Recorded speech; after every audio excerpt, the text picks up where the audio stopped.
n'est plus le même depuis qu'il est revenu de son séjour en Afghanistan. Malgré la joie qu'il éprouve d'être réuni de nouveau avec sa femme et son fils, la guerre l'a profondément changé. Il n'arrive d'ailleurs plus à profiter des petits moments de la vie qu'il passe avec son fils, comme jouer une partie de soccer. Même s'il souhaite plus que tout mettre son passé de côté et profiter de l'instant présent, des flashbacks lui reviennent sans cesse en mémoire.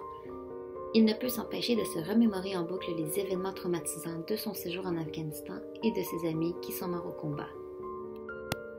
Il sent qu'un mur est en train de se construire entre lui et son fils. Jérémy n'éprouve plus la même joie qu'auparavant lorsqu'il va au cinéma avec sa femme. Il éprouve désormais de l'anxiété à se trouver dans un milieu clos et décide de s'asseoir près de la porte de la sortie, ce qu'il ne faisait pas avant son séjour en Afghanistan. Jérémy ne peut s'empêcher d'identifier les sorties de secours de la salle de cinéma pour être prêt à sortir de la salle au moindre problème.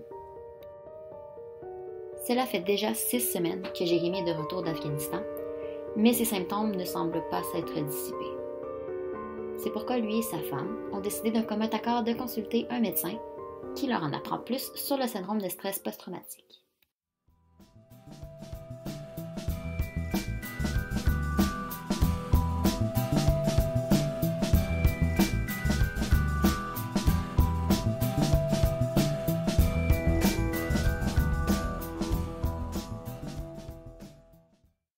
On peut classer les symptômes du stress post-traumatique en 3 catégories distinctes: la reviviscence, l'évitement et l'hypervigilance.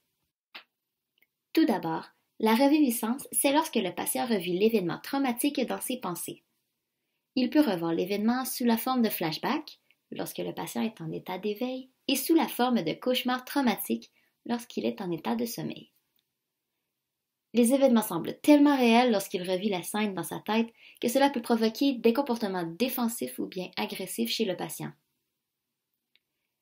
Il ne contrôle pas ses reviviscences, et dans les cas de cauchemars traumatiques, ceux-ci peuvent survenir plus d'une fois par nuit, ce qui peut alors provoquer une angoisse dans le début de la journée suivante. Ensuite, l'évitement se traduit par un comportement fuyant de la part du patient face à tout ce qui pourrait lui rappeler l'événement traumatisant. Ceci inclut d'éviter de penser aux souvenirs de l'événement ainsi qu'aux sentiments associés à cet événement. Puis, la dernière catégorie de symptômes associés au stress post-traumatique est l'hypervigilance. Le patient vivant de l'hypervigilance aura la sensation qu'il y a toujours un risque quelque part. C'est entre autres pour cette raison qu'il y a présence d'anxiété et de sursaut.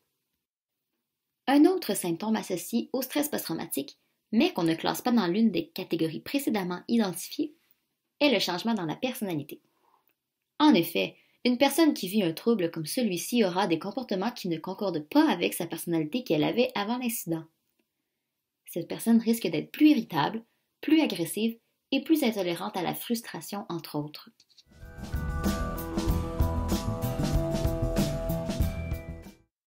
Le stress post-traumatique amène des conséquences sur le plan physique, psychologique et social. La principale conséquence qu'on retrouve sur le plan physique est la présence de fibromyalgie chez le patient. En effet, les personnes atteintes d'un stress post-traumatique ont tendance à ressentir une douleur généralisée partout dans le corps, mais surtout au niveau des muscles et des articulations. Cette douleur est causée par une hypersensibilité des fibres nerveuses présentes dans tout le corps. Sur le plan psychologique, on remarque souvent de la dépression associée au stress post-traumatique. La personne est consciente qu'elle est atteinte de cette maladie, mais elle n'est pas capable de la contrôler. C'est souvent pour cette raison qu'elle développe un état dépressif. La dépression se caractérise par un état de découragement où le moral est à zéro. La personne n'éprouve plus d'envie à faire les activités qui la passionnaient auparavant. La dépression présente chez une personne atteinte du stress post-traumatique est souvent associée à de la culpabilité envers des gestes qu'elle a posés pendant l'événement traumatisant. Par exemple, le fait d'avoir tué à la guerre peut provoquer un fort sentiment de culpabilité pour un soldat. On retrouve aussi de l'anxiété chez un patient qui souffre de stress post-traumatique. Cette anxiété se généralise sur tout le quotidien. Le patient a souvent peur de perdre la maîtrise de soi et par conséquent de blesser quelqu'un. Certains symptômes sont en lien avec l'anxiété, comme de la sudation, des tremblements et des palpitations. Souvent, La présence d'anxiété chez un patient atteint de stress post-traumatique va mener à de la dépendance de consommation de drogue ou d'alcool. En effet, 50% des hommes et 25% des femmes souffrant de stress post-traumatique chronique, donc d'une durée de plus de 3 mois, vont faire de l'abus d'alcool ou de drogue pour essayer de composer avec leur état difficile à gérer. Malheureusement, ces comportements vont amener encore plus de difficultés au niveau des relations interpersonnelles. Les relations interpersonnelles sont donc aussi très difficiles. La personne s'isole beaucoup et est énormément préoccupée par son état psychologique, donc elle développe un côté un peu plus égocentrique. Cela peut jouer sur ses relations avec les autres. De plus, le patient peut avoir une diminution de l'appétit sexuel et souvent, il présente aussi une incapacité à démontrer des sentiments d'amour envers ses proches. Certains patients vont aussi devenir excessivement contrôlants afin de protéger leur famille de supposés dangers que le patient s'imagine dans sa tête. Ces situations sont souvent associées à de l'hypervigilance mentionnée précédemment. Une incompréhension de la part des proches face au comportement inhabituel que présente le patient peut mener à un rejet ou à des conflits. Le stress post-traumatique a aussi des conséquences dans les habitudes de travail du patient.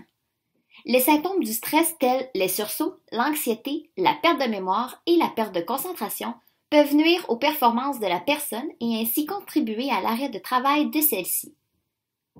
Par ailleurs, il se peut aussi que pour éviter de penser à la situation difficile, la personne s'investisse énormément dans son travail.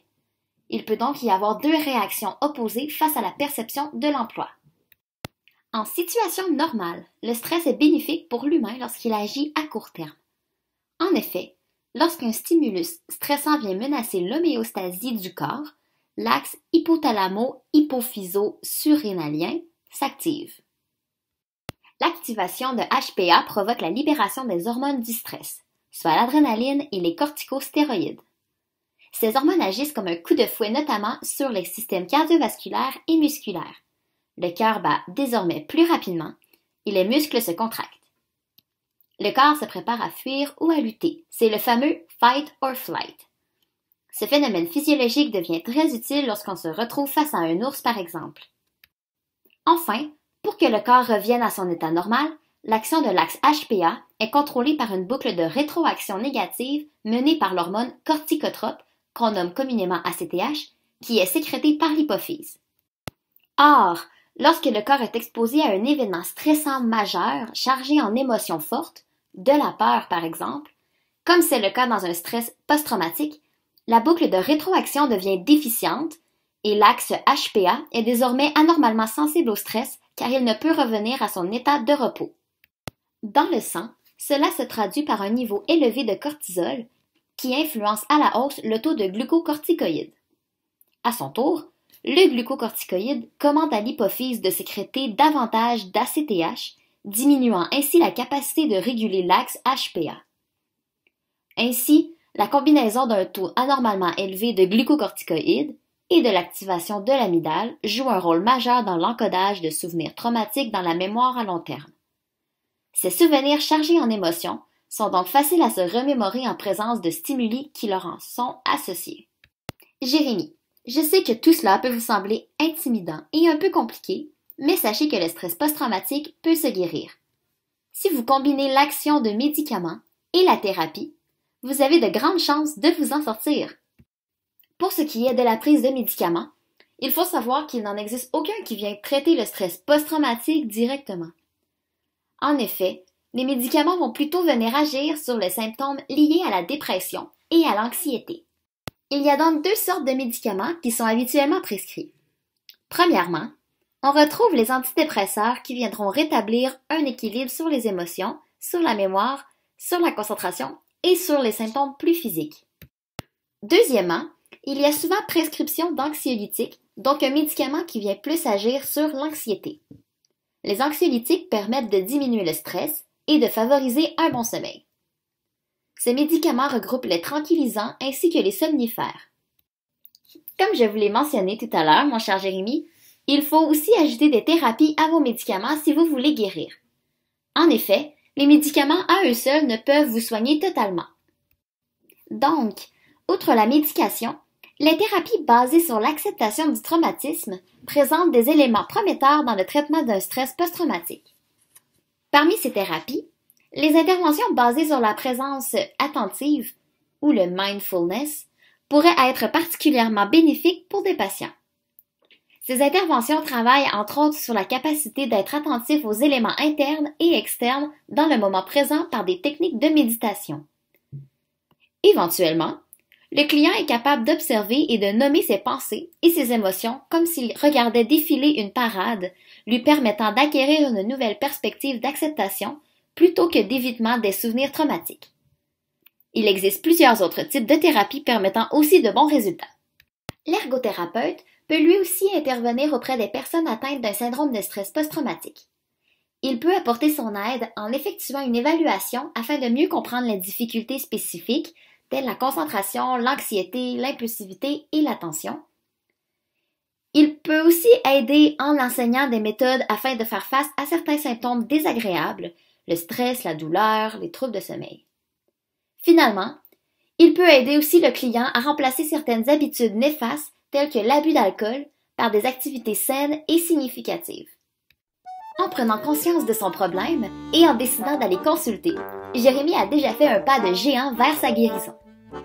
Avec l'aide de son psychologue, de la médication et d'un ergothérapeute, Jérémy apprend à vivre avec ses symptômes et à atténuer leurs impacts sur sa vie et surtout sur sa relation avec son fils.